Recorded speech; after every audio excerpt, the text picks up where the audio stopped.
ಈ ರೊಟ್ಟಿಯಿಂದ ಮಾಡಿರೋ chat recipe ನಾನು ನಿನ್ನೆನೇ ಶೇರ್ ಮಾಡಿದ್ದೆ. ಬಟ್ ನಾನು ವಾಯ್ಸ್ ಓವರ್ ಕೊಟ್ಟಿದ್ದಿಲ್ಲ.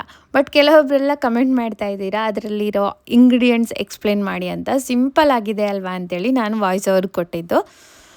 ಬಟ್ ಇಂಗ್ರೀಡಿಯೆಂಟ್ಸ್ ಬೇಕು ಅಂದ್ರಲ್ವಾ, ನನಗೆ ಟೈಪ್ ಮಾಡೋಷ್ಟೆಲ್ಲ ಪೇಷನ್ಸ್ ಇರಲ್ಲ. ಅದಕ್ಕೋಸ್ಕರ ವಾಯ್ಸ್ ಓವರ್ ಕೊಡ್ತಾ ಇದ್ದೀನಿ. ಈ ಒಂದು ಚಾಟು ತುಂಬಾ ಚೆನ್ನಾಗಿರುತ್ತೆ. ಫಸ್ಟ್ ಎಣ್ಣೆಯಲ್ಲಿ ಶೇಂಗಾನ ಚೆನ್ನಾಗಿ ಕರೆದು ಸೈಡಲ್ಲಿ ಎತ್ತಿಟ್ಕೋಬೇಕು. ಇದು ಏನಪ್ಪ ಇದು ಅಂದರೆ ಉಳಿದಿರೋ ಅಂಥ ರೊಟ್ಟಿನ ಕ್ರಿಸ್ಪಿಯಾಗಿ ಓವೆನಲ್ಲಿಟ್ಟು ಮಾಡಿದ್ದೀನಿ.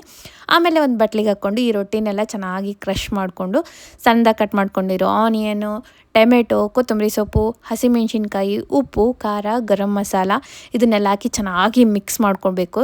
ಇದೆಲ್ಲ ಮಿಕ್ಸ್ ಆದ ನಂತರ ನಾವು ಶೇಂಗಾ ಏನು ಕರೆದಿಟ್ಕೊಂಡಿದ್ದೀವಲ್ಲ ಎಣ್ಣೆ ಜೊತೆ ಇದನ್ನು ಹಾಕ್ತಾಯಿದ್ದೀನಿ. ಚೆನ್ನಾಗಿ ಇನ್ನೊಂದು ಸತಿ ಮಿಕ್ಸ್ ಮಾಡಿಕೊಂಡು ಇದಕ್ಕೆ ಲಾಸ್ಟಲ್ಲಿ ಮ್ಯಾಗಿ ಮಸಾಲ ಹಾಕ್ಕೊಂಡು ಚೆನ್ನಾಗಿ ಮಿಕ್ಸ್ ಮಾಡಿಕೊಂಡು ತಿಂತಾಯಿದ್ರೆ ಟೇಸ್ಟ್ ಮಾತ್ರ ಅಲ್ಟಿಮೇಟ್ ಆಗಿರುತ್ತೆ. ನೀವೇನಾದರೂ ಮೂವಿ ನೋಡ್ತಾ ಇರಬೇಕಾದ್ರೆ ಇದನ್ನು ಟ್ರೈ ಮಾಡಿ, ಸಖತ್ತಾಗಿ ಇಷ್ಟ ಆಗುತ್ತೆ. ವಿಡಿಯೋ ಇಷ್ಟ ಆದರೆ ಫಾಲೋ ಮಾಡಿ ಬೈ.